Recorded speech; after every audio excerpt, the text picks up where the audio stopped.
अगर आप बार बार ट्राई कर रहे हैं बट आप कंसीव नहीं कर पा रहे हैं, तो आज मैं एक होम्योपैथिक मेडिसिन एग्नस कैस्टस के बारे में बताऊंगा, जो कि मेल और फीमेल दोनों की इनफर्टिलिटी दूर करने की सबसे नंबर 1 मेडिसिन है। नमस्कार, मैं डॉक्टर कैलाश आप सभी दोस्तों का स्वागत करता हूं। मैं एक होम्योपैथिक कंसल्टेंट हूं। दोस्तों, एग्नस कैस्टस एक प्लांट किंगडम की मेडिसिन है।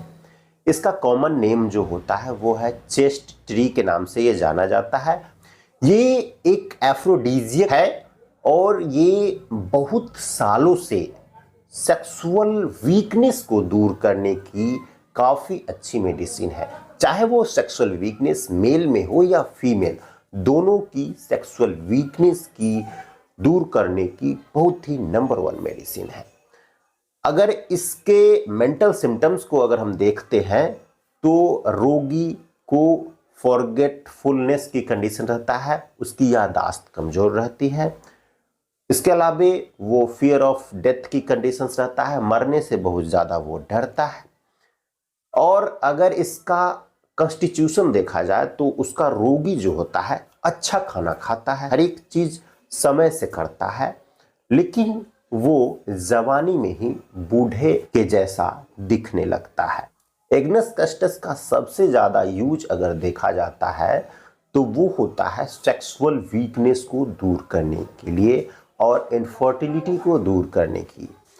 मेल सिम्टम्स की अगर हम बात करते हैं तो कंप्लीट इनफर्टिलिटी की कंडीशंस अगर है तो ये काफ़ी अच्छी मेडिसिन है।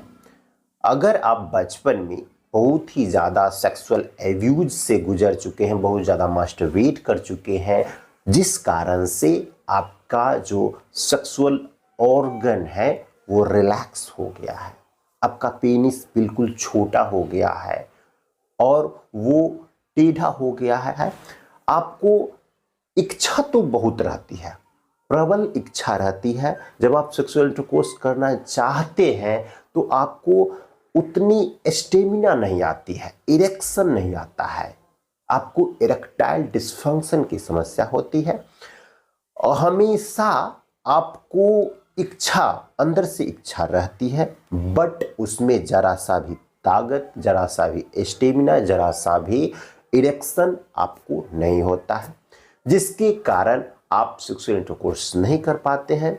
इस कारण से क्या होता है कि आपके जो यूरेथ्रा है उसमें से ग्लीट डिस्चार्ज होने लगता है। ग्लीट डिस्चार्ज जो कि लगेगा कि स्पर्म के जैसा निकल रहा है, बट वो स्पर्म होता नहीं है, वो वाटरी डिस्चार्ज होता है। अगर सेक्सुअल इंटरकोर्स कर भी लेते हैं तो आप बहुत ही कम समय में आपका एजाकुलेशन हो जाता है, स्पर्म बाहर आता है, वो भी बहुत कम निकलता है। और जब ये कंडीशंस होती है तो आप डॉक्टर के पास जाते हैं तो आपको हार्मोनल टेस्ट करवाए जाते हैं और सीमन एनालिसिस करवाया जाता है। तो सीमन एनालिसिस में ये पता चलता है कि आपके जो स्पर्म है उसकी क्वांटिटी कम है, या अगर स्पर्म की क्वांटिटी अच्छी है तो उसकी जो मॉर्फोलॉजी है वो अच्छी नहीं है। इसके साथ साथ आपका जो टेस्टोस्टेरोन लेवल है वो कम हो गया है, साथ ही साथ आपका ऑर्गन हमेशा कोल्ड, ठंडा रहेगा, रिलैक्स रहेगा, यानी कि आपको कंप्लीट इनफर्टिलिटी हो जाती है। फीमेल सिम्टम्स की अगर हम बात करते हैं तो अगर शादी के 4-5 साल तक अगर आप नॉर्मल ट्राई करते हैं तो आपको बेबी नहीं होता है, क्योंकि आपको complete loss of sexual desire है। बट डिजायर है भी तो आप अपने वाइफ के साथ जब भी इंटरकोर्स करते हैं तो वो प्रॉपर हो नहीं पा रहा है। अगर हो भी पा रहा है तो स्पर्म की जो एक्टिव जो सेल है वो कम है।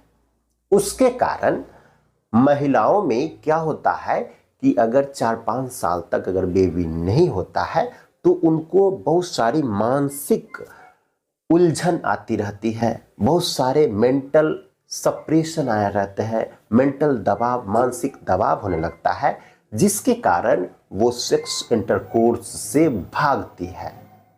सेक्सुअल इंटरकोर्स की इच्छा ही खत्म हो जाती है, लॉस ऑफ सेक्सुअल डिजायर उसमें भी देखा जाता है। साथ ही साथ उसका जो पीरियड्स है वो कम हो जाता है, क्योंकि आपको मेंटली हैरेसमेंट हो रहा है, आप फ्रस्ट्रेटेड हो रहे हैं, पति पत्नी दोनों फ्रस्ट्रेटेड हो जाते हैं, जिसके कारण पत्नी में ये देखा जाता है कि उनकी जो पीरियड है वो कम हो गया है।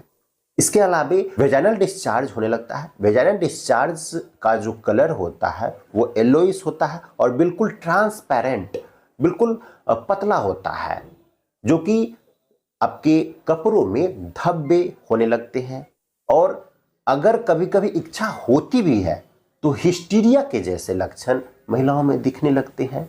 बार बार आप ट्राई करते हैं, नहीं हो पाता है। इसके अलावा आप अगर IUI भी करवाते हैं या IVF भी करवाते हैं तो उस कंडीशंस में भी आपको सफलता नहीं मिलती है।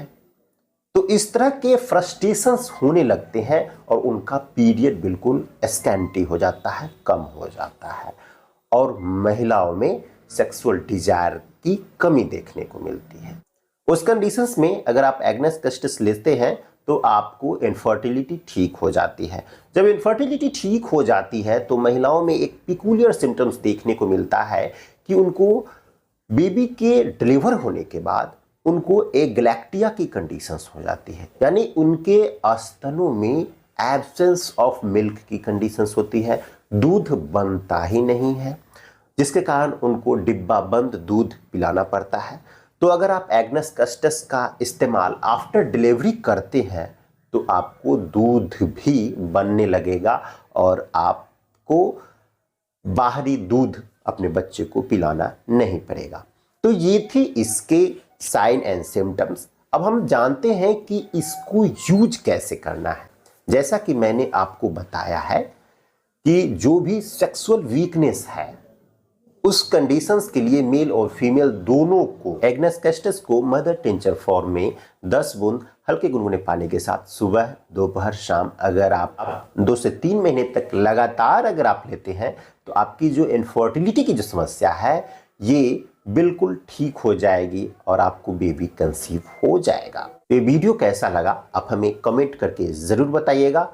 दोस्तों, अगर आप मुझसे ऑनलाइन कंसल्टेशन करना चाहते हैं या किसी और बीमारी के बारे में मुझसे ट्रीटमेंट लेना चाहते हैं तो मेरे दिए गए व्हाट्सएप नंबर पे आप कांटेक्ट कर सकते हैं। आज के लिए इतना ही, मिलता हूं फिर नई वीडियो में कुछ नई जानकारियों के साथ। तब तक के लिए आपसे विदा लेता हूं। धन्यवाद।